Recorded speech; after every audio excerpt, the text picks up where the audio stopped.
Ako ang inyong Lolo Pael at ito ang aking kwento. Napunta sa baryo ng mga aswang.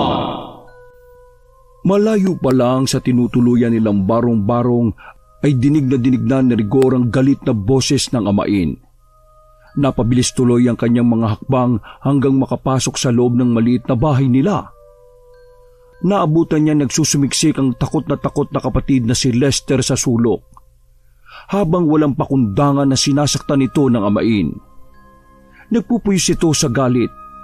Nanlidisik ang mga mata at kita ang 2 butas ng ilong. Ang kanyang ina naman ay nakatayo lang habang umiiyak na pinanunood ang nangyayari. Walang magawa ang ginang kundi awatin ang asawa, subalit sarado yata ang 2 tenga nito sa tindi ng emosyong nangingibabaw sa Ginoo. Tama na! Huwag mo saktan ang kapatid ko! Ayop ka talaga, oh! Awat ni Rigor sa kanyang amain nang madat ng may sugat na sa ulo ang nakababatang kapatid na si Lester. Anong sabi mo? Hayop ba ka mo? Kung paduguin ko yung gusto mo, ha? Nang makita mo yung pagkahayop ko, ano? Sininghalan siya ni Mamberto nang nakakasindak nitong boses. Wala namang katakot-takot na nang hamon pa ang binata sa lalaki. Sige, gawin mo! Nang malaman ng mga pulis sa mga ginagawa mo. Ha, matapang ka na, ha? Bakit? Ano bang pinagmamalaki mo, ha? Wala ka pa ngang napapatunayan, akala mo kung sino ka na. Wala pa nga, pero kahit kailan, hindi ko magawang manakit ng walang kalaban-laban sa akin. Hindi makatao yung ginagawa mo kay Lester, Hoy! Kaya ako naman niya nasaktan niya kapatid mo dahil pinagnakawan niya ako. Kaya tama lang na bugbugin ko yung mangungupit na yan. Kagad na pinagtanggol ni Rigor ang takot na si Lester. Natroma na yata dahil sa mga pasang natamo nito sa amain. Hindi magagawa ni Lester yung sinasabi mo. Sinungaling ka talaga kahit kailan, Kilalang kilala ko si Lester, mula ulo hanggang paa. Talagang mapapadugo ko yung huso mo, Bakit hindi mo tanungin ang nanay mo kung nagsisinungaling ba ako? Bakit pa? Lagi naman nakakampi sa iyo yung nanay namin, Lumipad ang mga mata niya sa inang walang awat sa kakaagos sa mga luha, na patuloy namang pinapali sa pamamagitan ng mga palad nito. Napayuko ang ginang. Guilty ito sa sinabi ng binata. Tingnan mo kung paano sumagot-sagot tong anak mo. Ganyan mo pinalaki ng asawa mo ang mga ito? Lumaki ng walang galang? Umalingaw-ngaw sa bahay na iyon ang boses ng lalaki. Hindi naman nagpatalo sa pagsagot si Rigor. Huwag mo nang hilahin ang pangalan ng tatay namin dito. Matagal na siyang patay. Respeto man lang sana sa kanya.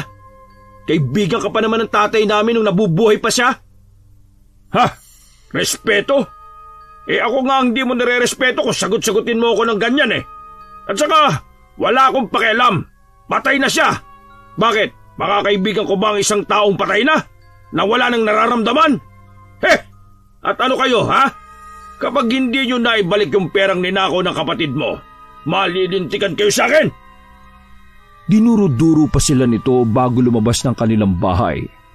Ramdam ang init ng presensya nito. Pinag-initan talaga sila ng kanilang amain. Nang sulyapan ni Rigor ang ina, umiwas lamang ito ng tingin. Nagawa nyo lang panoorin yung ginagawa ni Tio Berto kay Lester? Ganon nyo ba siya kamahal kaysa sarili nyong anak? Ipagpapalit mo ba kami kaysa sa kanya? Nagpapalatak pa si Rigor. Hindi naman sumagot ang kanilang ina. Patuloy lang ito sa kakayak habang hindi nakatingin sa kanila ng diretsyo. Inakay na lang ni Rigor ang kapatid palabas ng kanilang barong-barong. Maniwala ka, kuya. Hindi totoo yung sinasabi ni Tio Berto. Hindi kayo magagawa, promise po.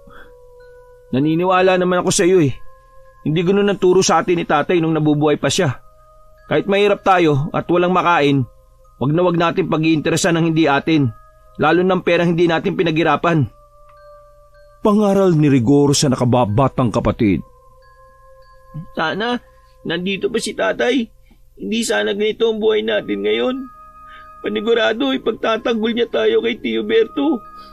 Hindi ako magkakaroon ng mga pasa. Wala itong sugat sa ulo.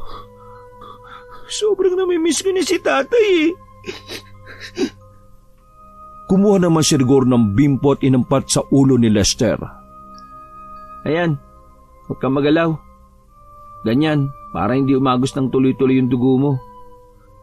Ay, ako din eh. Sobrang namimiss ko na rin siya. Lagi kong hinihiling na sana nandito pa siya kasama pa natin. Kung pwede lang hilingin sa langit na permin sa atin si tatay kahit isang araw lang. Para naman lahat ng sama ng loob natin kay Tio Berto, mailabas natin sa kanya. Miss na miss ko na rin kasi yung mga payo niya eh. Inakbayan ni Rigor ang nakababatang kapatid. Nang sulyapan niya ito, umiyak na ito. Kahit siya, gusto na rin maiyak sa naging sitwasyon nila sa puder ng kanilang mapagmalupit na amain. May 3 taon na nang maaksidente ang kanilang ama. Isa itong bus driver.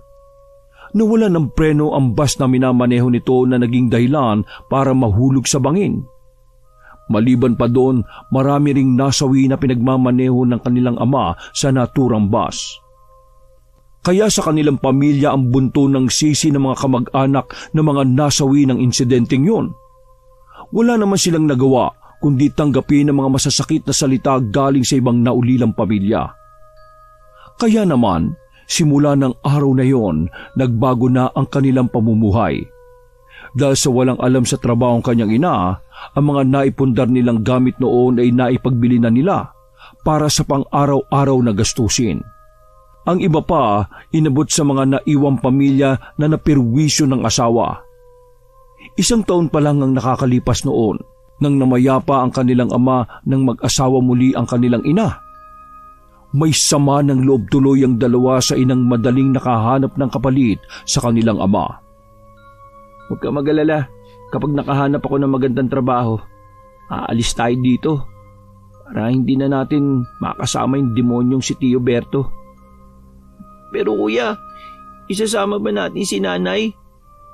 Kung sasama siya sa atin, pero tingin ko baka hindi eh. Masyadong mahal na mahal niya si Tio Berto para iwanan niya.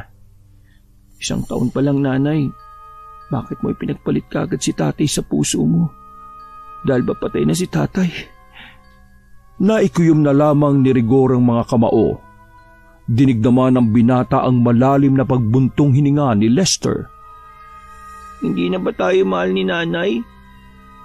Mahal niya tayo, kaya lang mas mahal niya yung lalaking yun. Nagkibit ng balikat ang binata.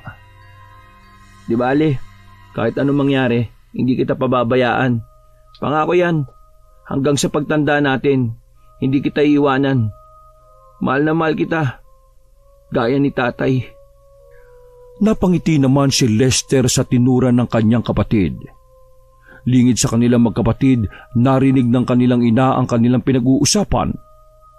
Kinabukasan, maagang umalis ang magkapatid para mga lakal ng mga bote at bakal.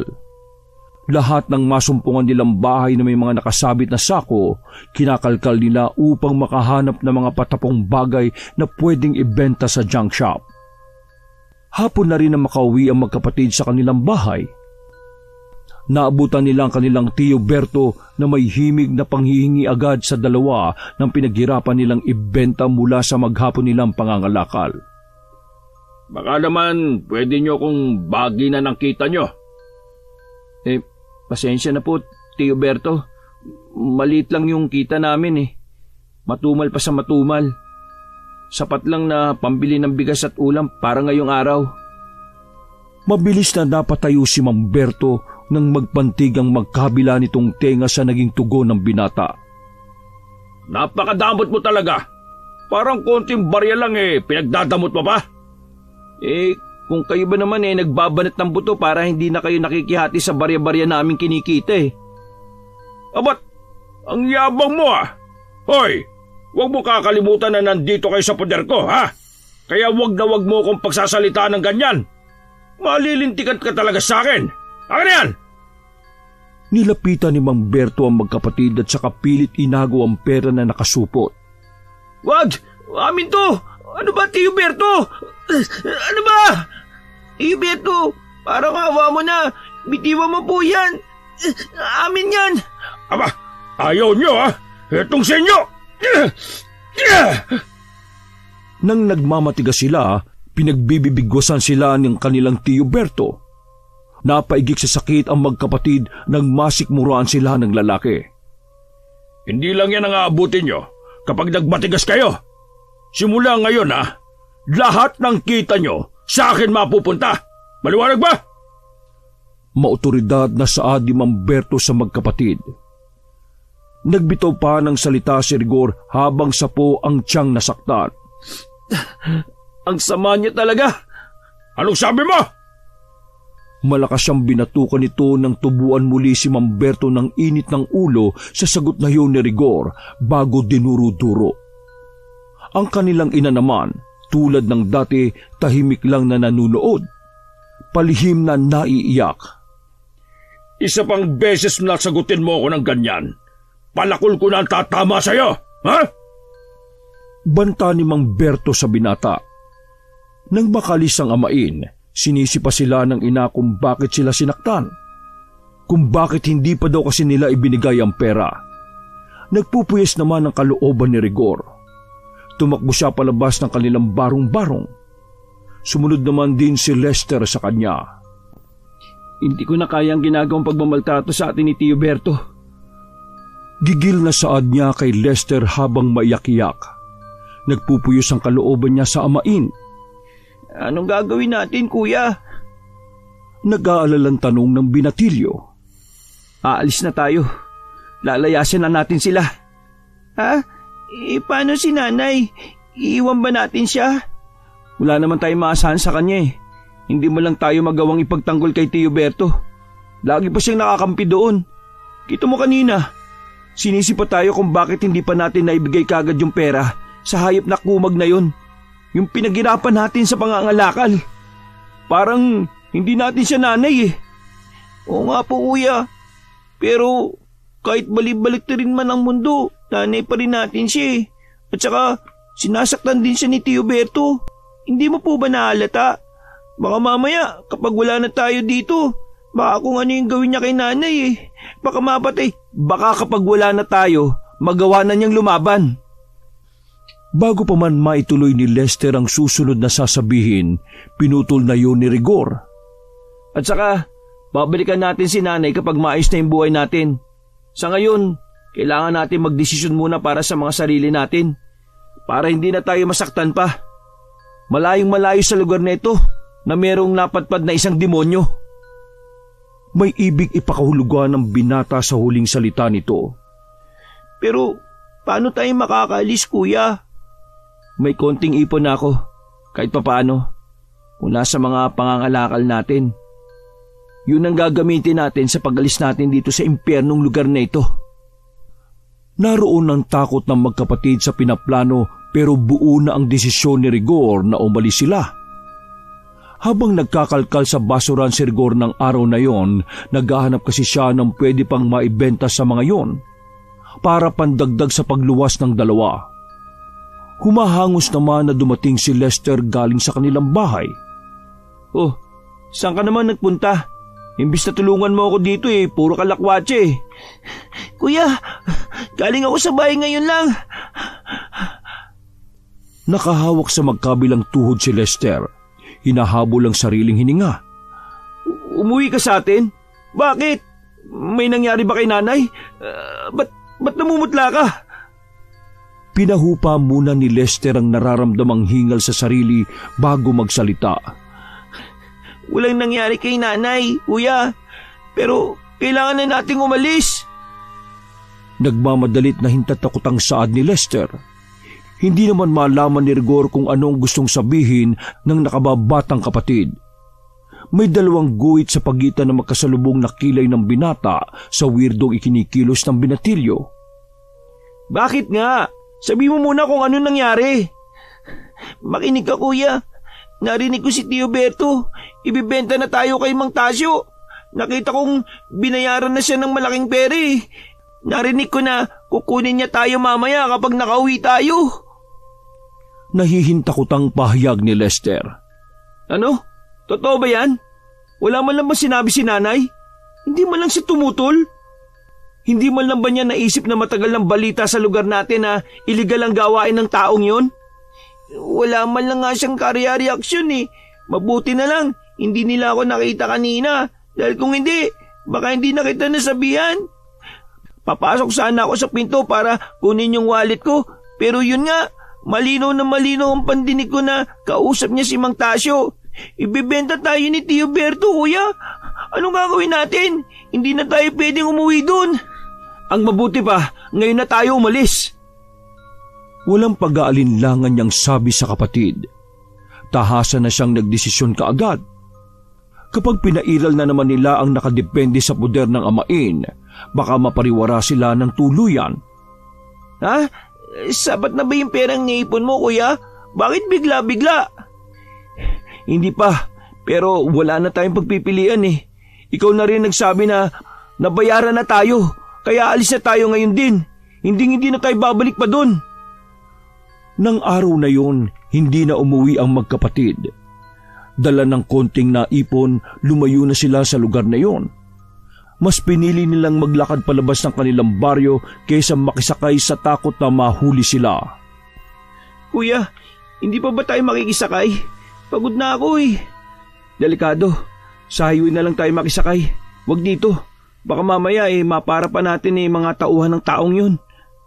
Hindi pa rin ako makapaniwala na sasangayunan na lang basta ni nanay si Tio Berto. Hindi na niya talaga tayo mahal. Hindi to ang tamang panahon para maghimutok ka dyan. Ang kailangan natin, makalayo ka agad. Alam ko naman yun, kuya. Hindi ko lang talaga maiwasa magtampo. May paparating. Magtago muna tayo. Mabilis silang nagtago sa gilid ng daan kung saan matataas sa mga damo. Napansin nilang dahan-dahan lang ang patakbo ng driver sa sasakyan. Parang pamilyar sa akin yung sasakyan na yun ah. Oo nga kuya, parang nakita ko na yan. Tama, yung kaibigan ni Tio Berto ang sakay niyan nang minsan dumalaw siya sa bahay. Hindi kaya hinahanap na nila tayo?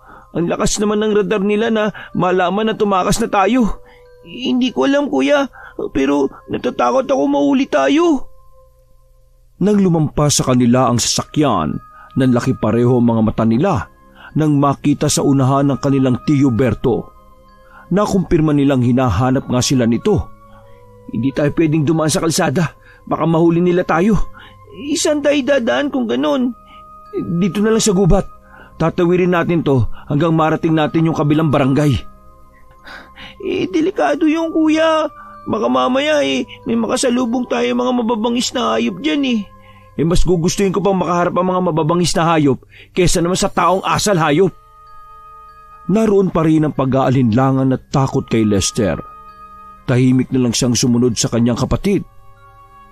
Nasa kalagitnaan na sila ng kanilang paglalakad nang malapit ng dumilim. Dumampot ng sanga ng puno si Rigor. Ibinigay nito ang isa sa kapatid. Kakailanganin natin to mamaya kung sakaling merong mababangis na hayop na sumalakay sa atin. Kuya, pagod na ako Pwede bang dito na muna tayo magpahinga? Ay, sige. Mabuti pa ngang dito na tayo magpahinga. Gumawa ng apoy si Rigor gamit ang mga tuyong sanga at mga dahon. Mabuti na lang naalala pa niya ang turo ng ama niya kung paano gumawa ng apoy gamit ang 2 bato. Matagal nga lang at nakakaubos ng pasensya. Sige na, matulog ka na. Babantayan na lang kita. Pero kailangan mo rin magpahinga, kuya. Huwag mo na akong alalahanin pa. Kaya ko ang sarili ko. Kailangan ko rin bantayan itong apoy para hindi mamatay. Sige na, matulog ka na. Umayos ng higa si Lester sa lupa. Inuna nito ang mga braso. Maya-maya pa nakatulog na ito. Si Rigor naman pinilit ng hindi matulog. Madaling araw na nang hindi na niya napigilan ng antok. Nagising si Rigor sa marahan na yugyog sa kanyang balikat. Namulatan niya ang kapatid. Kuya, may narinig kasi ako mga taong nag-uusap na malapit Baka matuntunan nila tayo. Napabalikwas ng bangon si Rigor at pinakiramdaman ng paligid.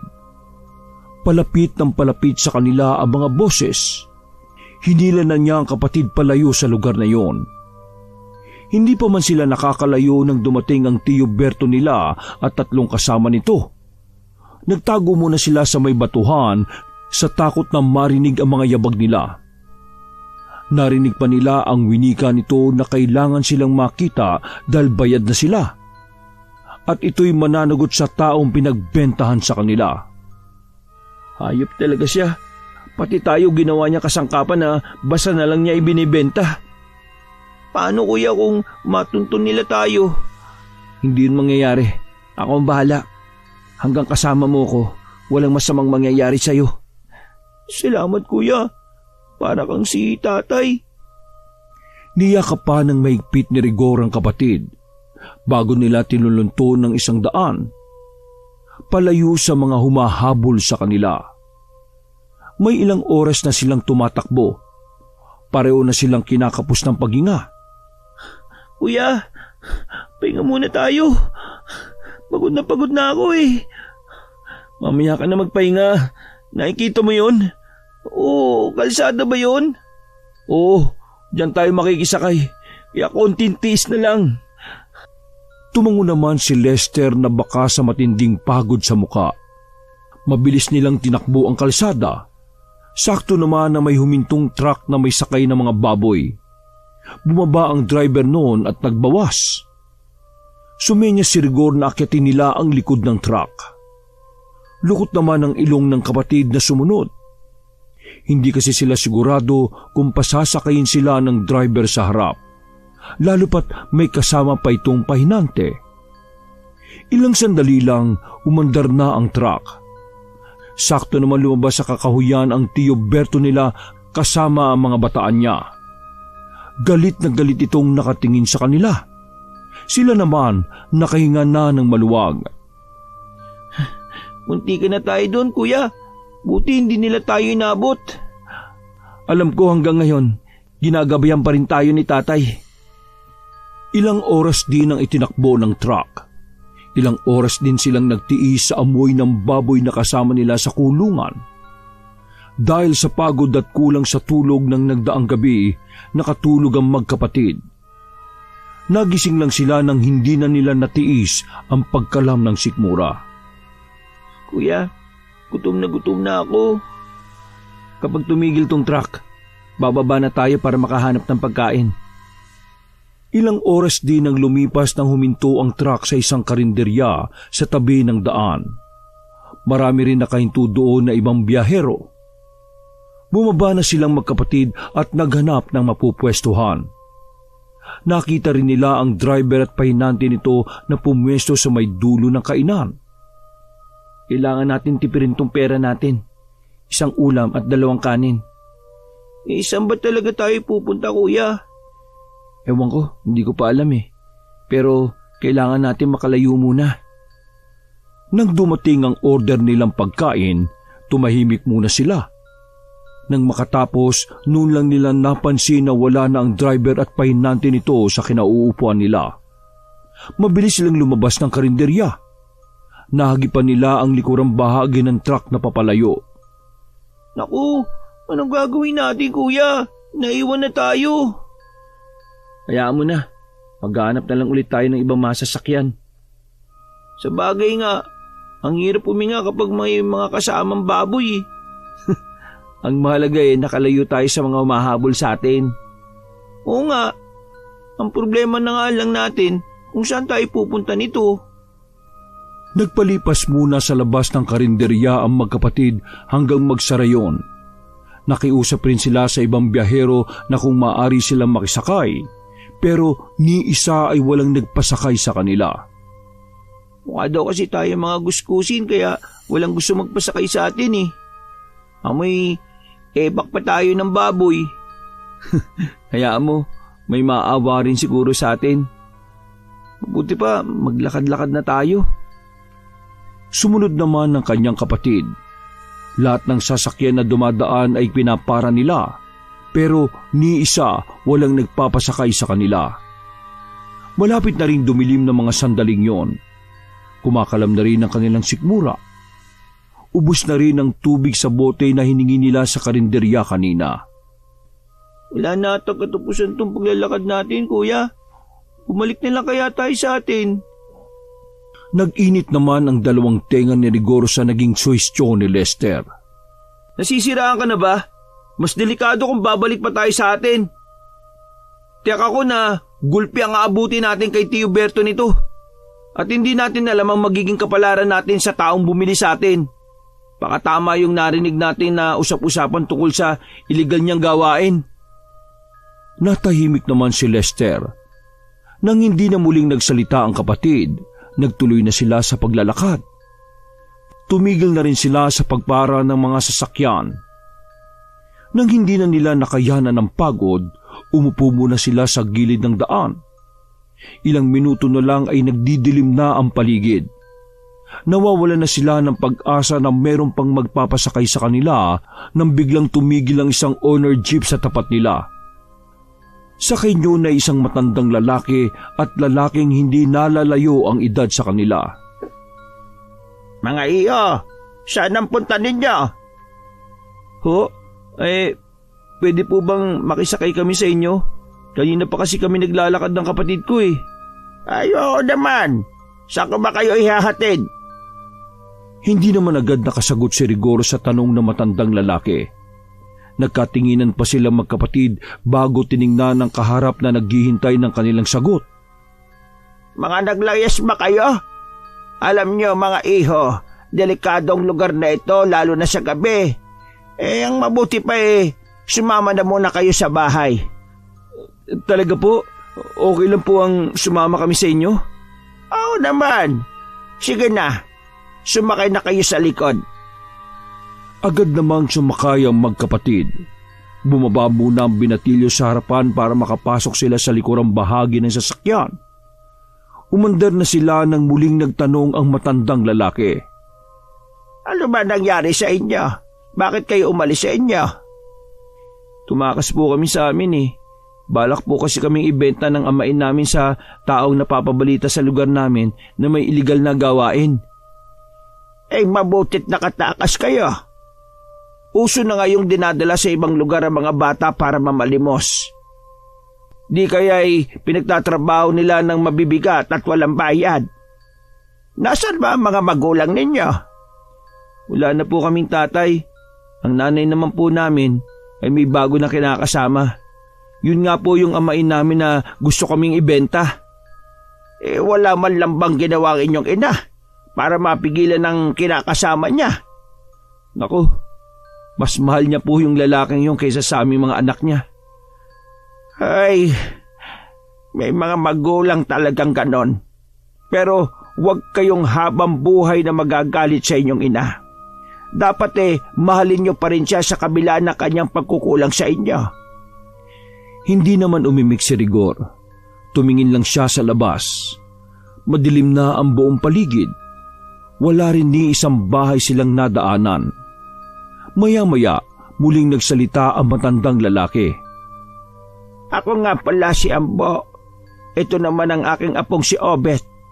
Kami na lang ang magkasama. Maga kasi siyang naulila sa mga magulang. Ako po pala si Rigor. Siya naman po yung nakababata kong kapatid na si Lester.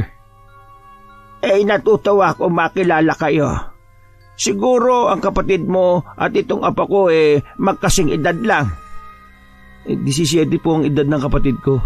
Ako naman po magbe-20 anyos na. Magkasing edad nga sila. Kababata niyo pa para maligaw ng landas. Siya nga pala. Kung wala pa kayong siguradong pupuntahan bukas ang bahay ko para sa inyong magkapatid. Talaga po? Naku, nakakaya naman po. Tsaka hindi nyo naman kami lubusang kakilala Nararamdaman ko na mabuti kayong mga bata. Kahit kailan, hindi ako nagkamali sa mga kutob ko. Nagkatinginan naman ang magkapatid. Parang gustong magtubig ng mga mata ni Rigor. Huminga na lang siya ng malalim para pigilan ang bugso ng damdamin. Iniisip na lang niya dahil sa pinaghalong pagod, gutom at takot, kaya ganun siya kaemosyonal. Nilingon din sila ni Obet nang ngumiti sa kanila. Sumenyas pa ito sa kanila na hindi agad nila maunawaan. Natutuwa ang apo ko sa inyo. Sabi niya, pwede kayo sa amin. May kapansanan nga pala ang apo ko. Ipinanganak siyang hindi nakakapagsalita. Pero nababasa niya ang buka ng ating bibig. Ganun po ba? Maswerte pa rin po siya kasi nandiyan kayo. Ngumiti lang si Mang Ambo sa kanya. Isang oras pa ang lumipas nang marating nila mga kabahayan na magkakalayo ang agwat. Sa isang lumang bahay at gawa sa tabla at kahoy sila huminto. Mabilis na bumaba ang maglolo at binuksan ang pinto ng bahay na may 3 baitang pa. Tahimik naman silang sumunod sa mga ito. Salamat naman at matiwasay tayong nakauwi. Delikado po ba talaga na maabutan sa labas? Oo, iho. Lalo na sa panahon ngayon. Ay, teka lang. Magluluto lang ako ng hapunan natin, ha? Alam ko pagod at gutom na kayo. Tutulong na po ako sa inyo.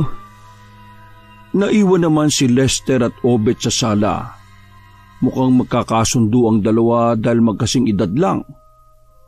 Pagdating sa kusina, agad na nagsalang ng bigas si Mang Ambo. Mang Ambo, maraming salamat po sa inyong tulong, ha. Kung hindi niyo siguro kami nadaanan malamang sa kalsada kami matutulog.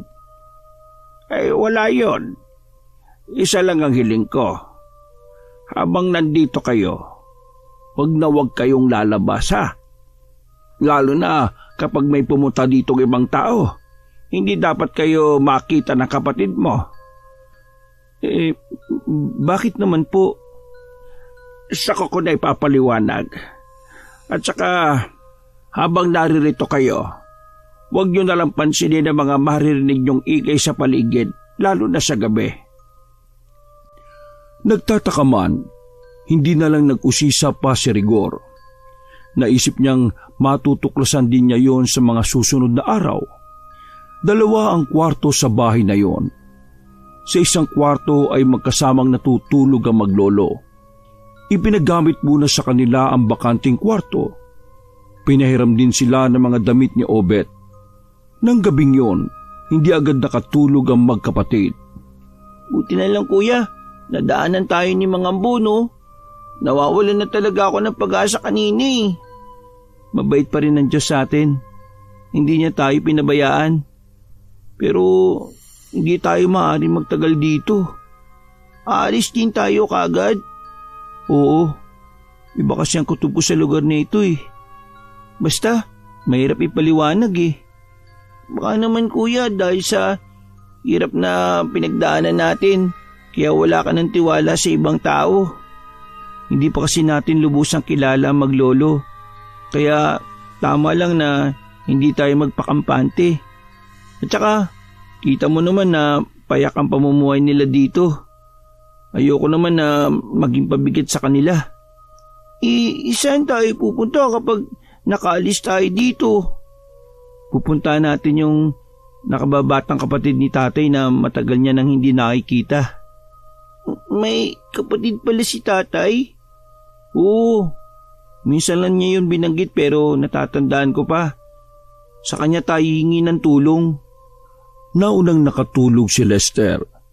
Si Rigor naman ay nanatiling gising sa kabila ng kanilang pinagdaanan. Hindi siya tiyak kung anong oras na yon. Pero nagising siya sa mga kalusko sa labas ng bahay. Ilang sandali ang lumipas. Hindi nakatiis na hindi tumayo ang binata. Lumabas siya at lumapit siya sa may bintana at bahagya yung iniawang para makita niya ang labas. Napakaraming tao sa labas na nakakatipon-tipon.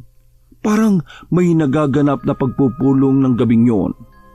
Ang ipinagtataka lang niya, bakit may mga dala itong mga malalaking itak at kutsilyo? Parang magtatadtada mga ito ng mga karne. Bagya pa siyang nagulat nang maramdaman ang marahang tapik sa kanyang balikat. Mang Ambo, huwag kang gagawa ng anumang ingay. Bakit po? Sino po sila? taga rito ang mga yan. Sa gabi kasi ang mga trabaho nila. Kaya bumalik ka na sa kwarto nyo at matulog na. Gusto pa sana magtanong ni Rigor pero tila umurong na ang kanyang dila sa tingin ni Mang Ambo sa kanya. Tumangon na lang siya at pumasok na sa kanilang kwarto. Pinilit na rin niyang matulog at wag nang pansinin ang ingay sa labas ng bahay. Kinabukasan, nagising si Rigor na wala na sa kanyang tabi ang kapatid. Agad siyang bumangon at hinanap ito. Inabutan niyang nasa kusina si Mang Ambo. Gising ka na pala. Malapit na itong niluluto ko. Nakita niyo po ba si Lester? Nasa silong sila ni Obet. Sabi ko kasi huwag silang lalabas ng bahay para hindi makita si Lester ng mga taga rito.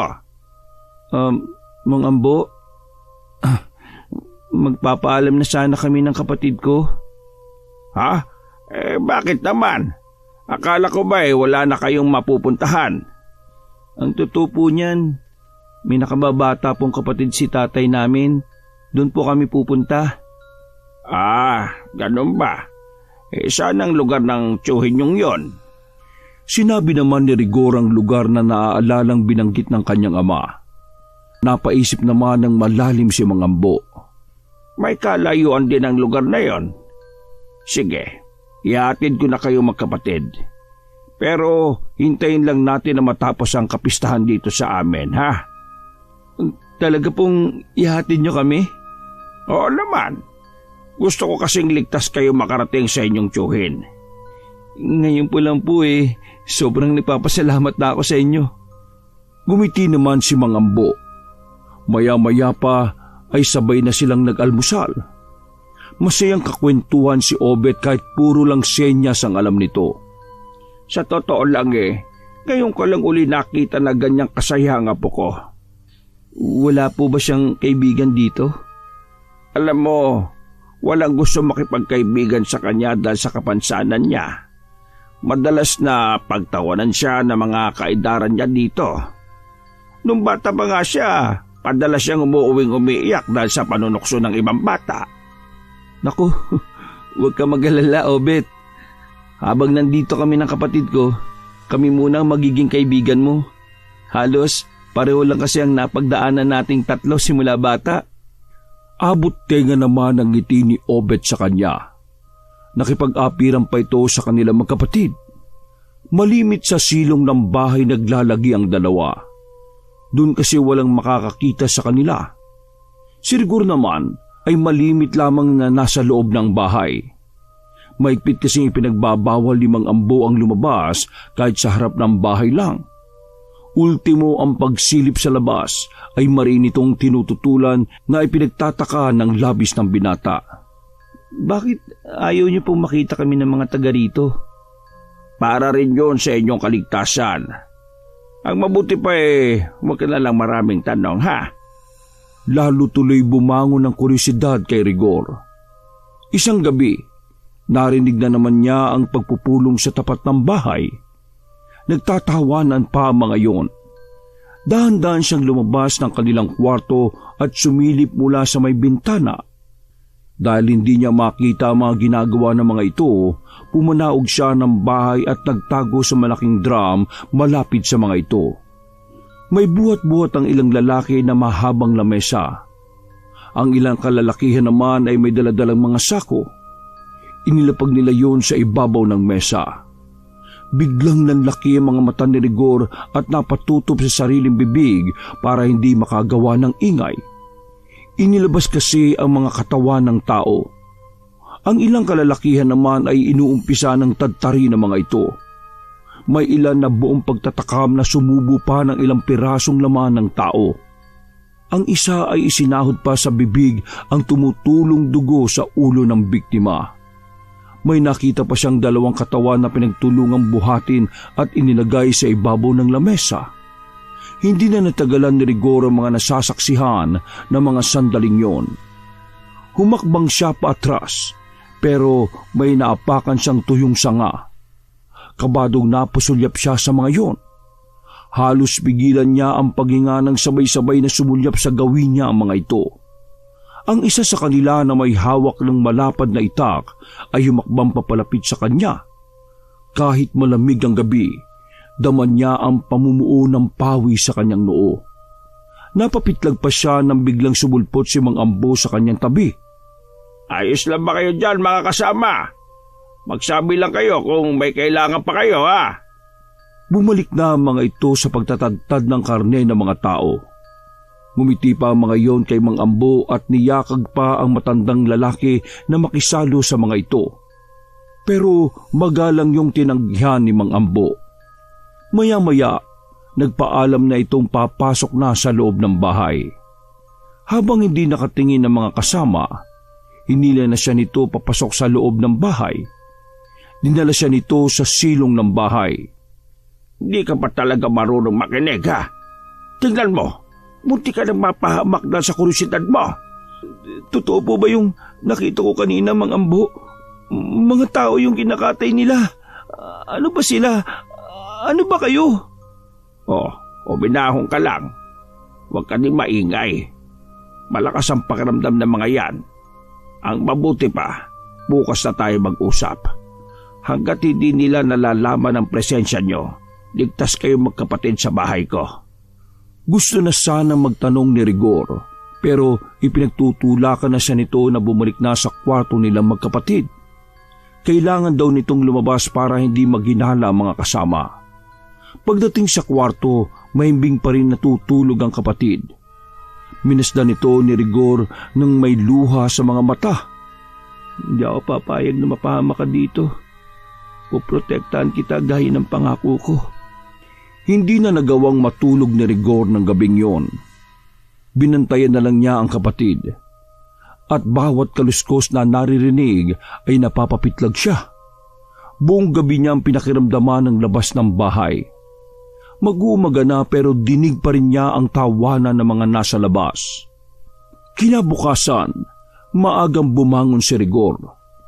Naabutan niya si Mang Ambo sa kusina. Magkape ka muna. Alam ko hindi ka nakatulog kagabi. Pasensya ka na, iho, ha? Gusto ko po ng kasagutan sa lahat ng ito. Ipaliwanag niyo po kung anong lugar ito. Kung ano kayo. Ay, ihahatid ko na kayong magkapatid. Hindi na natin hihintay matapos ang kapistahan. Tiyempo lang ako kung paano ko kayo maitatakas dito. Hindi niyo pa po sinasagot ang gusto ko malaman eh. Lahat ng mga nakatira dito, kabilang kami, ay mga aswang. Ho? Mga aswang? Totoo palang may aswang? Totoo pala kayo? Wala pa mga mananakop, nabubuhay na ang aming lahi. Hanggang nagpasalin-salin na lamang. Pero dapat mong malaman, hindi lahat ng aswang ay likas na masama. Ang karamihan sa amin, mas pinili na mamuhay ng tahimik. Kung totoo ang sinasabi nyo, bakit kumakain pa rin sila ng karne ng tao? Kitang-kita ko sila kagabi. May ilan sa amin na hindi na tinalikuran ng pagkain ng karne ng tao. Pero may ilan din sa amin na pinili na mga alagang hayop na lamang ang kainin tuwing nagugutom kami at nauuhaw sa dugo ng tao. Paano po ako makatitiyak na wala kayo masamang balak sa amin ng kapatid ko? Di sana unang gabi niyo pa lang dito may masama nang nangyari sa inyo, di ba? Kaya nga hindi ko kayo gustong lumabas ng bahay. Masyadong delikado. Baka kami ay mapag-initan nila kapag nalaman na kumukupkup kami ng mga tao. Natahimik naman si Rigor. Napag-isip-isip niya na tama si Mang Ambo. Unang pagkikita pa lamang nila, damanan niya ang kabaitan na matandang lalaki. Ay, pasensya na po kung pinagdududaan ko kayo ha. Parang lumalabas tuloy na wala akong utang na loob pagkatapos niyo kaming kupkupin. Naisip ko nga baka mali na dinala ko kayo dito Baka ako lang din ang magpahamak sa inyo. Pero hindi ko rin matitiis na hindi kayo tulungan. Hayaan mo, iho. Gagawa ko ng paraan para maihatid ko na kayo sa tiyuhin nyo. Maraming salamat po talaga, Mang Ambo. Naabutan sila ng dalawa sa ganoong ayos. Sabay kasing nagising ang mga ito. Nagtataka ang mga ito sa kanilang pinag-uusapan. Si Mang Ambo ang nagpaliwanag. Pinag-uusapan lang namin ni Rigor na sa lalong madaling panahon ay ihahatid ko na kayo sa tiyuhin nyo. Ang plano sanang paghahatid sa magkapatid ay hindi natuloy. Humahangos na umuwi si Mang Ambo sa bahay ng araw na yon. Dali, kailangan natin lalong mag-ingat. Siguro sa may silong nitong bahay muna kayo maglagi. Dali! Bakit po, Mang Ambo? Pinaghihinalaan kasi nila ako. May nakapagsabi daw sa pinuno namin na tila may ibang tao pa dito sa bahay. Ano pong gagawin natin? Huwag kayo mag-alala. Kahit aswang ako, may alam ako na pangontra ng mga tao laban sa amin para hindi sila maamoy. At yun ang gagawin natin para hindi nila malaman ang tungkol sa inyo. Naroon pa rin ang pangamba sa magkapatid. Walang tigil sila sa pagdarasal na sana ay malampasan nila ang pagsubok na yon. Kasalukuyang silang nasa silong ng bahay. Naglagay ng halamang makabuhay si Mang Ambo sa buong silong para hindi sila maamoy. Dinig pa nila ang paglangit-ngit ng sahig na yari sa tabla. Tila ang bisita ni Mang Ambo ay palakad-lakad. Lumipas ang 1 oras bago sila pinuntahan ni Mang Ambo sa may silong. Umalis na ang pinuno namin. Humingi rin siya ng dispensa dahil pinagdudahan niya ako. Sabi rin niya na maaaring may malaking inggit sa akin na nagsumbong na yon. Ay, mabuti naman po. Akala namin kami na ang susunod na magiging hapunan nila. Hindi yan mangyayari hanggat naririto ako. Kaya lang, baka pagkatapos na lang ng kapistahan ko kayo maihatid. Kailangan pa din kasi nating mag-ingat. Baka mamaya meron pa rin mga mataan na nagmamatsyag sa atin. Hindi dapat tayo pakampante. Sumang-ayon naman si Rigor sa mga sinabi ni Mang Ambo. Naging kainip-inip ang mga araw sa magkapatid. Mabuti na lamang ay naroroon si Obet na nagpapasaya sa kanila. Maswerte pa rin tayo dahil mabait ang maglolo. Kung hindi nila tayo isinama dito sa bahay nila, malamang napahamak na tayo . Oo nga, kuya. Sobra talaga kong nagpapasalamat sa kanila. Kapag umalis tayo, mamimiss ko ng sobra si Obet. Ngayon nga lang kasi ako nagkaroon ng tunay na kaibigan . Tsak na mamimiss ka rin niya. Teka, nasan nga pala si Obet? Nagpaalam kanini. Sabi, pupunta siya sa bahay ng tiyahin. Pinapatulong daw siya sa paggagayat ng mga karne. Di ba sa isang araw na yung piyesta? Ang aga naman ang kanilang preparasyon. Kuya, nagtataka lang ako kung bakit kailangan natin magtago dito . Bakit hindi tayo pwedeng makita ng mga taga rito? Napatitig naman si Rigor sa kapatid. Hindi pa rin kasi nito alam ang kanyang natuklasan. Makinig ka sa akin. Hindi tayo pwedeng makita ng mga taga rito. Kasi mga aswang sila. Baka kung anong gawin nila sa atin. Nung isang gabi, nakita mismo ng mga mata ko na nagkakatay sila ng karne ng tao. Ha? Totoo ba yan, kuya? Ibig sabihin, sina Mang Ambo at Obet, mga aswang din? Oo, pero mababait sila. Kaya kailangan natin makalis dito sa lalong madaling panahon. Kaya ikaw kahit anong marinig mo sa labas ng bahay, wag na wag kang lalabas. Talagang hindi na ako lalabas. Mga aswang pala mga tao dito . Baka mamaya, ako pa ang gawin nilang panganda. Hanggat nandito tayo sa silong, ligtas tayo. Sumapit ang gabi, hindi pa rin dumarating ang maglolo. Nag-aalala na rin si Rigor at nagugutom na rin sila. Bakit kaya wala pa sila, kuya? Hindi kaya may nangyari na sa kanila? Baka nalaman na ng mga tao rito na kinukup-kup tayo ng maglolo. Huwag kang mag-isip ng negatibo. Mali mo naman, abala lang sila sa mga gawain dahil magpipiesta nga. Tsaka kuya, nagugutom na ako . Ay, sige, dito ka lang. Akit ako sa kusina. Titingnan ko kung anong pagkain doon. Huwag ka lang maingay . Tumango naman ang binatilyo. Si Rigor naman ay umakyat na pagkatapos bilinan ng kapatid. Pagdating sa kusina, narinig niya ang pagsasaya ng mga taga roon. Hindi niya napigilan na sumilip.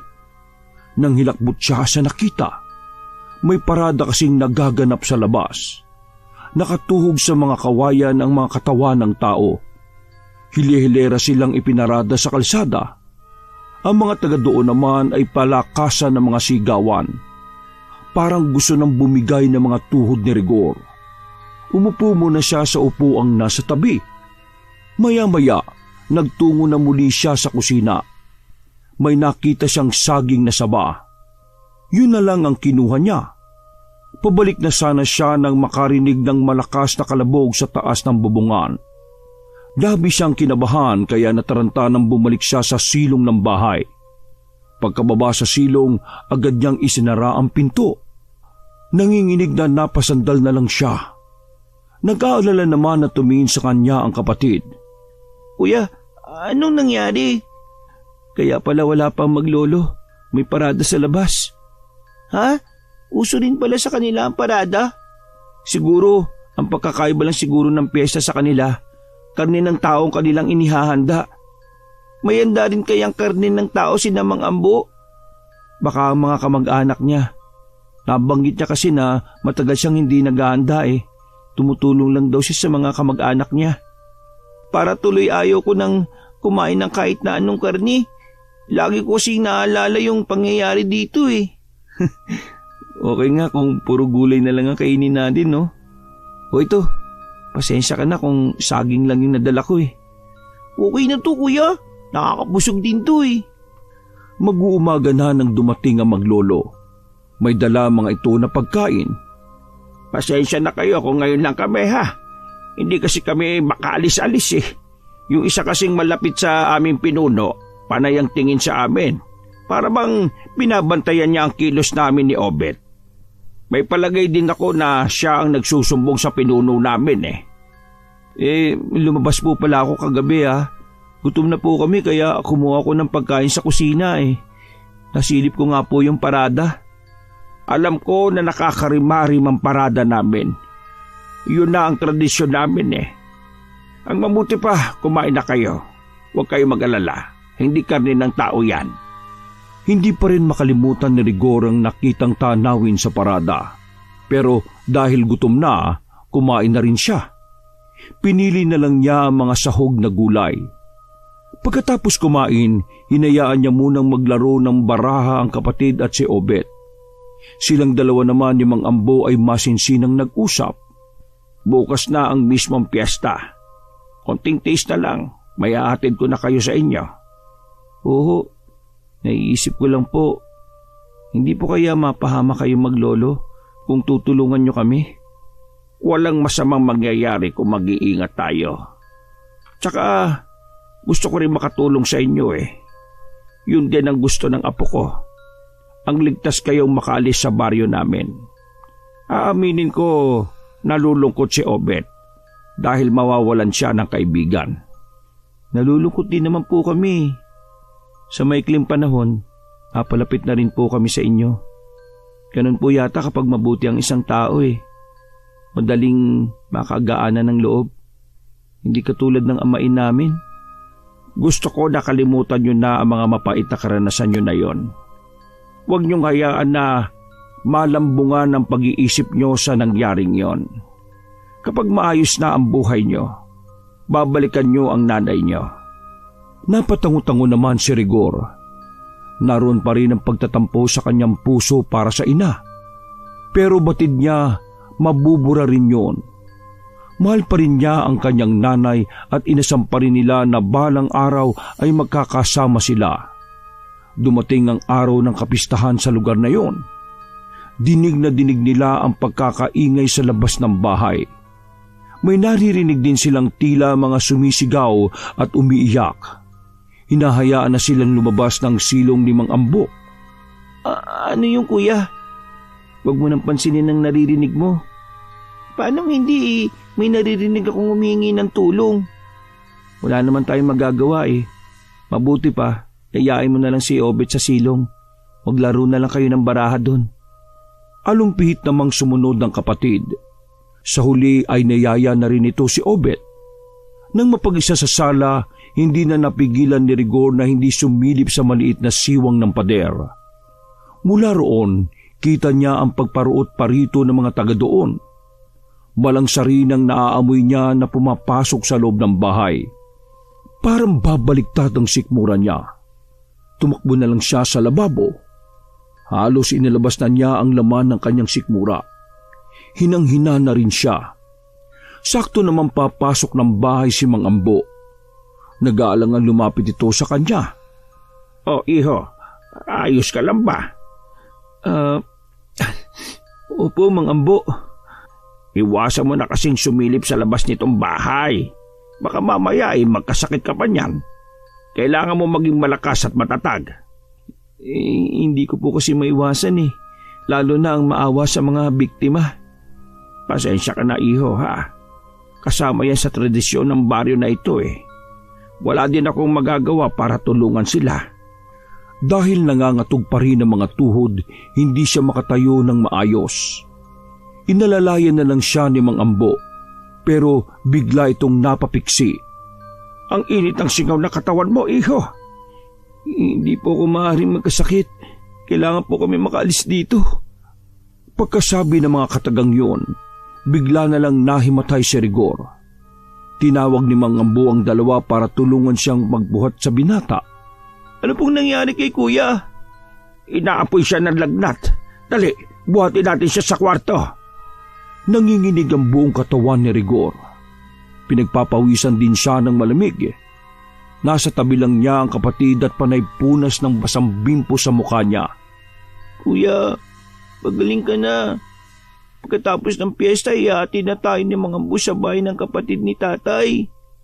Tila naririnig naman siya ni Rigor. Panay ang ungol nito habang papaling-paling ang ulo.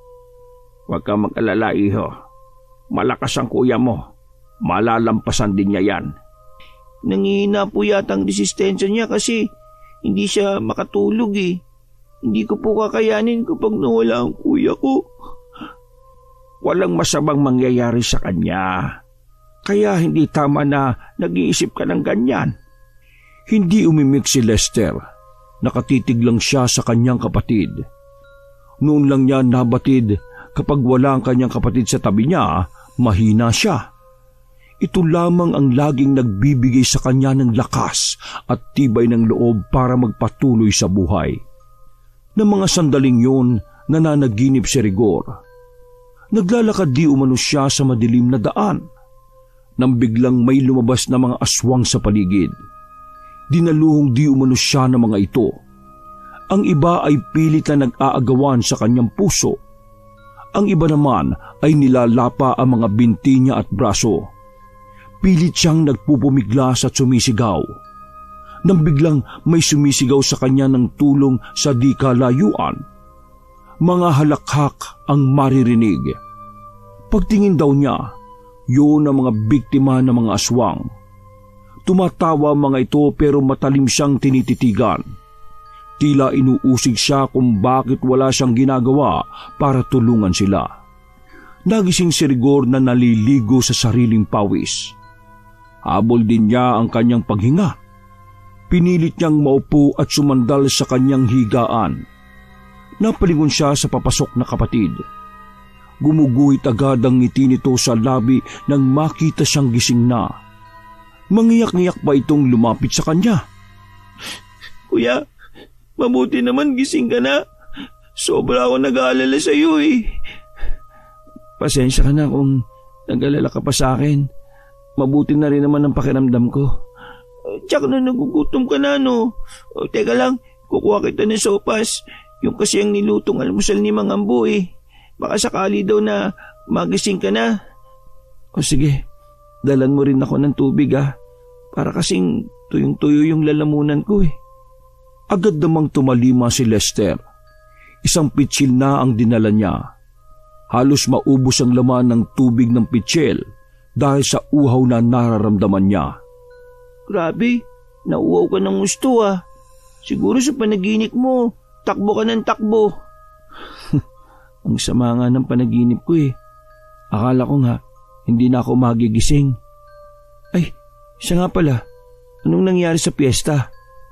3 araw nang tapos ang piyesta dito. Ha? 3 araw na kamo? Oo, 3 araw ka na rin walang malay, kuya eh. Nasan ngayon si Mang Ambot at Obet? May pagpupulong daw sila ngayon. Kaalis lang nung magising ka.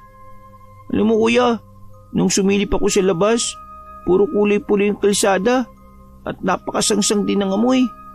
Talagang babaliktad ng sikmura mo. Huwag mo na ulit gagawin ng sumilip sa labas ha. Baka magaya ka sa akin. Kaya siguro ako nagkasakit dahil sa kakasilip ko sa labas dala ng kurisidad Hindi ako pinapatahimik ng konsensya ko. Sobrang naawa ko sa mga biktima pero wala akong magawa Habang buhay ko na lang dadalin sa isip ko yung mga taanawin na yun. Oo kuya, hindi ko na ulit gagawin yun. Ininit ko nga pala yung sopas Kukunin ko lang para makakain ka na. Tumangulang si Rigor sa kapatid. Nang nakatalikod na ito, napaisip siyang bigla ng ilang minuto lang ay bumalik na kagad ng kapatid. Dala ang sopas. Gusto mo bang subuan kita? Wag na, kaya ko naman na Nakaramdam naman ng gutom si Rigor ng malanghapang umuusok na sopas. Kahit nakakapaso ang init, sunod-sunod na subo ang ginawa ni Rigor. Talagang magugutom ka nga. 3 araw ka ba namang walang kain Hindi ko nga alam na matagal pala akong naratay Sana nung pa tayo nakaalis dito. Hayaan mo na kuya. Hindi mo naman ginusto na magkasakit Makakalis din naman tayo dito. Ngayon na magaling ka na. Binigyan pa ni Lester ang kapatid ng isa pang tasa ng sopas. Bago magtangalian ay umuwi na rin ang maglolo. Natuwa ang mga ito nang malamang gising na siya. Nako, mabuti naman at gising ka na. Lapis kaming nag-alala sa iyo Lalo na yung kapatid mo. Salamat po sa pag-aasikaso niyo sa akin. Naabala ko patuloy kayo. Wala yon. Ang importante ay magaling ka na. Kailan niyo po kaya kami may hatid? Kapag malakas ka na at kaya mo ng sarili mo. Oo, sige po. Ano nga po palang nangyari sa pagpupulong ninyo? Napag-usapan yung tungkol sa amin na hindi na kumakain ng karne ng tao. Napansin kasi ng pinuno namin na hindi sumali ang ilan sa amin sa pistahan. Ano pong gusto nila? Kumain din kayo ng karne ng tao, katulad nila? Nasusulsulan lamang ang aming pinuno Magbabago rin ang isip nun. Habang nag-uusap sila, biglang may kumatok sa may pintuan. Kinabahan naman si Rigor. Dito ka lang. Huwag na huwag kang lalabas ng kwartong ito Oo, si Lester po. Tsak na nasa silong silang dalawa ni Obet. Nagmamadali na si Mang Ambo na tinungo ang pintuan. Para kasing sisirain na yun ng kung sino mang kumakatok. Si Rigor naman ay lumapit sa may pinto para mapakinggan ang sasabihin ng kung sinong bisita ni Mang Ambo. Nang marinig ang pagbukas ng pinto, lalong kinabahan ng binata. Lalo na nang marinig ang paggalit na boses ng bisita. Umalis na kayo sa pamamahay ko! Wala kayong karapatan na manggulo dito! Huwag niyo akong subukan Magkakamatayan tayo sa oras na ipilit niyo yung gusto niyong gawin! Wala kayong karapatang halugugin ang bahay ko dahil lang sa maling paratang. Itiyakin ko sa inyo na makakarating ito sa pinuno natin. Dahil lang sa hindi namin pagkain ng karne ng tao, pinag-iisipan niyo na ako ng kung ano-ano. Nagbanta rin ng bisita ni Mang Ambo na hihingi ng permiso sa kanilang pinuno para halugugin ang kanilang bahay. Malakas di umano ang kutob nito na may itinatago matandang lalaki. Makalipas ang ilang saglit, tumahimik na sa sala.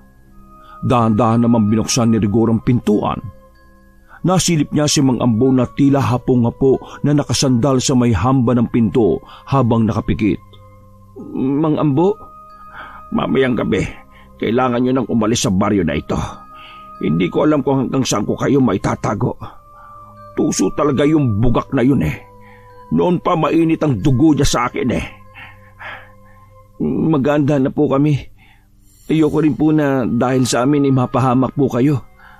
Tandaan niyo, hindi ako nagsisisi na kinupkup ko kayo dito sa bahay ko. Malungkot na ngumiti si Rigor.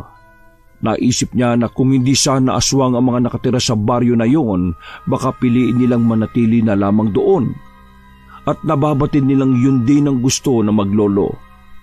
Naging kainip-inip ang sandaling paghihintay ng magkapatid na dumilim na sa labas.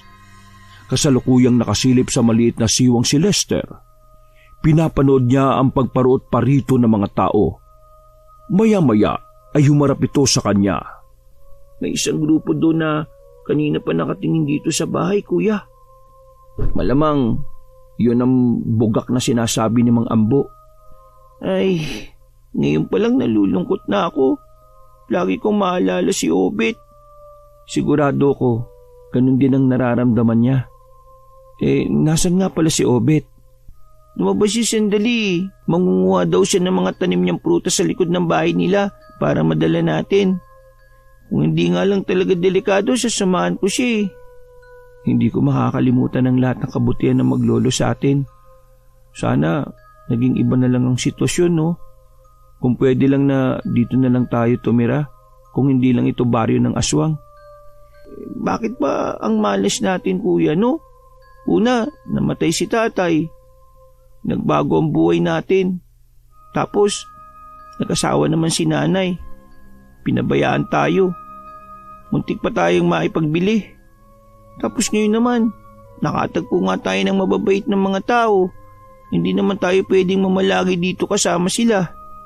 Ay, sadyang ganito ang kapalaran natin. Malay mo, pag alis natin dito, may magandang buhay na naghihintay sa atin. Huwag kang mawalan ng pag-asa, ha? Hindi naman umimik si Lester. Nanatili lang siyang nakatungo. Maya-maya, dumating na rin si Obet. May dala itong saging na saba, mangga at papaya. Masigla nitong isinenyas na dalhin nila yon. Ipinagmalaki pa nito na siya umano ang nagtanim sa papaya at saging. Bagya namang nabawasan ng lungkot sa mukha ni Lester. Niyaya na muna ni Obet na maglaro sila nito ng baraha sa may silong ng bahay. Sumapit ang gabi. Handa na silang lahat. Hinihintay na lang na magkapatid ang hudyat ni Mang Ambo. Naamoy ko sila. Ayaw talaga nilang tumigil, ha? Ano pong gagawin natin? Maghintay pa tayo ng ilang sandali. Aalis din ang mga yan. Kahit ano man mangyari, makakalis kayo dito. Huwag niyong kakalimutan ang mga binili ko sa inyo, ha? Kapag nasa poder na kayo ng tiyuhin niyo. Opo, Mang Ambo. Hindi ko po makakalimutan ang mga sinabi niyo sa amin. Tinapik-tapik naman ni Mang Ambo ang kanyang balikat. Sina Lester at Obet ay tahimik naman sa isang sulok ng bahay. Nakikiramdam din sa paligid. May kinuha si Mang Ambo sa may kusina.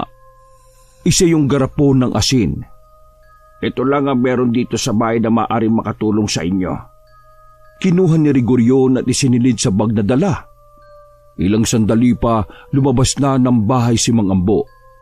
Pinakiramdaman nito ang paligid. Maya-maya, bumalik ito sa loob ng bahay. Bilisin niyo ng kumilos. Kahit nangangatog sa takot, pinilit bilisan ng dalawa ang kilos. Sumakay sila sa may likuran ng owner. Sumakay na rin ang maglolo sa unahan. At saka minaniobra yon paalis ni Mang Ambo. Habang umaandar ang kanilang sinasakyan, hindi maiwasan ni Rigor na hindi lingunin ang kanilang pinanggalingan. Wala po akong nararamdaman na sumusunod sa atin. Sana nga hindi nakasunod si Nabugak. Sa ibang daan tayo lalabas ng baryo. Mas mahirap nga lang ang daan doon pero malapit na yun sa mga bahayan. Kung sakali mang may humabol sa atin, makakahingi kayo ng tulong. Maraming pong salamat, Mang Ambo, Obet. Hindi namin makakalimutan itong ginawa nyo. Lumingon si Obet at sumenyas gamit ang kamay nito. Naluluha pa ang binatilyo, ganun din si Lester. Ngunit biglang tumigil ang kanilang sinasakyan sa pagtataka ng magkapatid. Mang Ambo, bakit po? Nalinti ka na! Nakaharang si Nabugak sa daan! Sumili pa sila sa unahang bahagi ng sasakyan. Naroon ang 4 na kalalakihan na may malalaking katawan. Makipot lamang ang daan kaya halos naukupan na nila. Wala na pong ibang daan? Meron pa. Kailangan natin bumalik. Sige, kumapit kayo maigi. Hindi pa man sila nakakakapit ng maayos nang mabilis na minaniobra pabalik ni Mang Ambo ang kanilang sasakyan.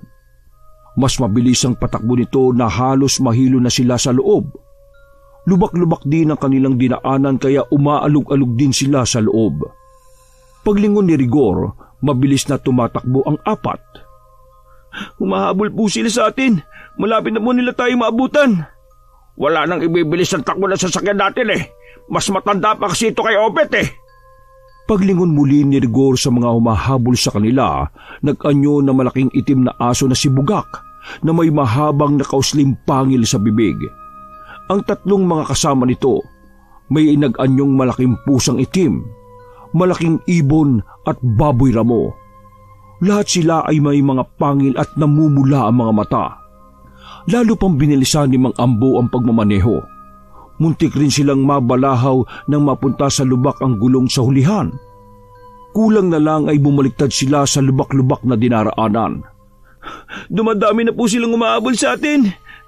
May isang itim na ibon ang dumapo sa harapan ng sasakyan. Ibinuka pa nito ang pakpak. Nagpagewang-gewang ang takbo ng sasakyan dahil hindi makita ni Mang Ambo ang daan. Wala na po sila. Nakahinga naman sila ng maluwag, pero naroon pa rin ang takot sa kanila.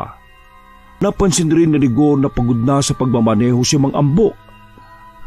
Kung gusto niyo po palitan ko muna kayo sa pagmamaneho. Marunong po ako magmaneho Sige na po, magpahinga po muna kayo. Marunong ka palang magmaneho Opo, nung nabubuhay pa po yung tatay namin, tinuruan niyo po ako. Sige, itatabi ko lang itong sasakyan para ikaw na muna dito ha. Itinabi muna ni Mang Ambo ang sasakyan nito. Nang makababa si Rigor, pumalit sa pwesto niya si Obet.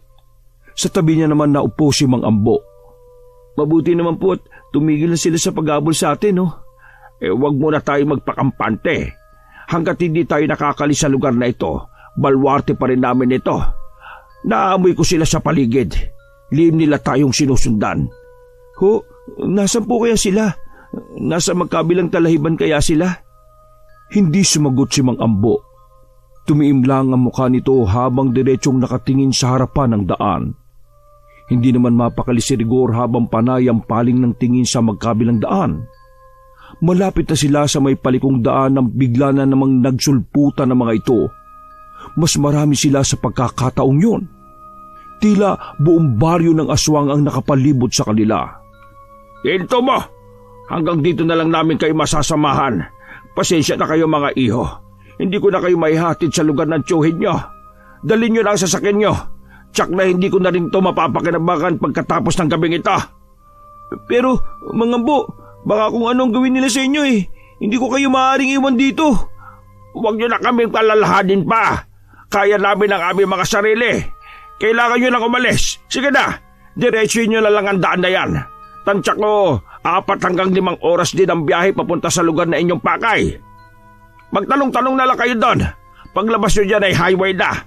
Basta, diretso lang ang takbo nyo ha! Pinangingiliran na ng luha si Rigor. Maging si Lester na mahigpit na niyayakap si Obet. Sumama na lang po kayo sa amin. Hindi ko po kayang iwan na lang kayo dito. Umalis na kayo! Huwag ninyong hayaan na masayang ang sakripisyo namin ng apo ko! Masaya ako na makatagpo ko ang mga mababait na bata na katulad ninyo. Basta mag-iingat kayo. Ingatan nyo ang aking sasakyan ha! Bumaba na si Mang Ambo at apo niya. Magkasama maglolo na hinarap ang mga dating kasamahan. Hindi pa rin magawang paandarin ni Rigor ang sasakyan. Paglingon niya, palapit na sa kanila ang mga aswang. Mabilis na niyang pinasibad ang sasakyan paalis sa lugar na yon. Pareho silang lumuluhang magkapatid. Pagdating sa highway, saka lang sila nakahinga ng maluwag. Magbubukang liwayway na ng mga sandaling yon. Matulog ka muna. Malayo pa ang biyahe natin. Okay lang ako. Mas gusto kong samahan ka. Baka mamaya makatulog ka sa pagmamaneho mo. Ligtas na tayo. Wala nang humahabol pa sa atin. Sana hindi katulad ni Tio Berto yung kapatid ni tatay, no? Sa pagkakatanda ko sa kwento ni tatay, Sobrang bait daw ng kapatid niyang yun eh. Hindi lang malinaw kung bakit sila nagkahiwalay na magkapatid. Siya lang ang makakasagot ng mga katanungan natin. Tsaka kuya, sana walang mangyari masama kina Obet. Tumangutangon lamang si Rigor. Huminto muna sila sa gasolinahan para magpagas. Laking gulat ni Rigor na may pera sa kanyang bag. Sa pagkakatanda niya kasi, maliit na halaga na lang ang naroon. Tirasa na ipon niya sa pangangalakal. Naiiyak naman si Rigor na tumingin sa kapatid. Ang bait talaga na maglolo kuya, no? Sana balang araw, makita pa rin natin sila. Bago nagpatuloy sa biyahe, kumain din sila sa isang karinderya. Pagkatapos ng mahabang biyahe at sa kanilang pagtatanong, natuntun din nila ang baryo mapayapa. Pagpasok pa lang nila ay bumungad na sa kanila ang maaliwalas na kapaligiran. Marami rin mga kabahayan na puro bato at yari sa semento. Malinis din ang buong paligid. Maraming halaman sa magkabilang daan. Wala kang makikita na naglalaro ng mga bata sa daan at maging mga asong gala. Siguro kuya, magaling ang kapitan nila dito, no? Siguro nga. Oh, hayan ang tindahan. Ikaw na magtanong kung kilala nila si Ruel Pineda. Yun ang pangalan ng kapatid ni tatay. Sandali lang nawala si Lester. Pagbalik ay ngiting-ngiti na ito. O bakit? Kilala ba nung Ale? Sa barangay hall tayo, kuya. Doon ba tayo tinuro ng Ale? Kapitan sa barang ito yung kapatid ni tatay. Doon daw natin siya makikita. Napatitig naman si Rigor sa kapatid. Maya-maya pa, sumilay na rin ang ngiti niya sa labi. Pinandar na nilang muli ang sasakyan at pinuntahan ng barangay hall ng lugar. Pagdating sa harap ng barangay hall, may ilang tanod silang nakita na nasa harapan. Nakatingin ang mga yun sa kanila. Ano kaya magiging reaksyon niya kapag nakita niya tayo? Hindi natin malalaman kung di tayo bababat papasok sa loob. Makailang beses munang huminga ng malalim si Rigor bago umibis ng sinasakyan. Lumapit sila sa mga naroroon. Tiningnan naman sila nito mula ulo hanggang paa. Tinanong sila ng may edad ng lalaki kung sino ang hinahanap nila. Sinabi naman agad ni Rigor kung sino ang sadya nila. Agad naman itong tinuro ang kapitan na sakto namang palabas ng tanggapan nito. Binulungan ito ng lalaki sabay tingin na sa kanila. Napagmasdan naman ni Rigor ang tiyuhin nila. Nasa mahigit 40 pa lamang ang edad nito. Malaki ang pagkakahawig nito sa kanilang namayapang ama. Titig na titig ito sa kanila habang palapit. Ako daw ang sadya nyo? Mukhang malayo pang pinanggalingan nyo ah. Opo. Ako po pala si Rigor at ito naman ang kapatid kong si Lester. Mga anak po kami ni Roger. Sandaling natigilan si Ruel sa narinig na pangalan. Pinakakatitigan pa nito ang magkapatid. Pagkatapos ng ilang sandaling katahimikan, muling nagtanong si Ruel. Si Kuya Roger ba ang tinutukoy nyo? Opo. Nasaan na si Kuya? Bakit hindi nyo kasama? May 3 taon na po siyang namayapa. Aksidente po sa bus. Nahulog sa bangin. Ganun ba? Ang nanay ninyo? Nagkatinginan pa ang magkapatid bago napatungo na lamang. Bakit ba tayo dito nagkukwentuhan? Ang mabuti pa tumuloy muna kayo sa bahay. Malapit lang naman ang bahay ko dito. Tara! Katapat lang ng barangay hall ang bahay ng kanilang tiyo Ruel. Ipinaganda muna sila nito ng merienda bago nakipaghuntahan sa kanila. Simula kasi ng mag-asawa ang kuya, nawalan na ako ng balita sa kanya Hindi na rin niya tinangkang bumalik dito sa amin. Bahay pala ito ng mga magulang namin. Bahay niyo na rin ito. Kumusta pala ang nanay niyo? Bakit kayo lang ang tumunto ng bahay ko? May nangyari ba? Muling nagkatinginan ng magkapatid. Si Rigor ang nagkwento sa nangyari sa kanila. Maliban sa pagkakapunta nila sa baryo ng mga aswang, sinabi lang nila na may maglolo na kumupkup sa kanila. Ay, hindi pa rin pala nagbabago yung nanay niyo. Sarili pa rin niya ang lagi niyang iniisip. Pwede nating kasuhan ng ama inyo sa ginawa niya sa inyo. Hindi na po. Ayaw din po namin masaktan ng nanay namin kung sakaling makukulong si Tio Berto. Umayon na rin sa kanila ang tiyuhin. Ilang araw na silang naroon nang malaman nila na dati magkasintahan ng kanilang ina at tiyuhin. Yun ang dahilan kung bakit lumayo ang kanilang ama rito ng ilang taon. Inakala nito na galit pa rin sa kanya ang kapatid. Walang sariling pamilya ang kanilang tiyuhin. Mas prioridad daw nito ang pagsiserbisyo sa mga nasasakupan nito. Pinag-aral din sila nito hanggang makatapos. Pareho na silang may trabaho na magkapatid nang maisipan nilang dalawin ng ina. Nagsasama pa rin ito at ang kanilang amain na naggulat sa bigla nilang pagsulpot. Hindi rin makapaniwala ang mga ito sa malaking pagbabago sa kanila. Sinubukan rin nilang tuntunin ang baryo ng mga aswang kung saan nila nakilala ang maglolong Ambo at Obet. Pero walang makapagturo kung nasaan ang haba ang baryong napuntahan nila noon. Wakas!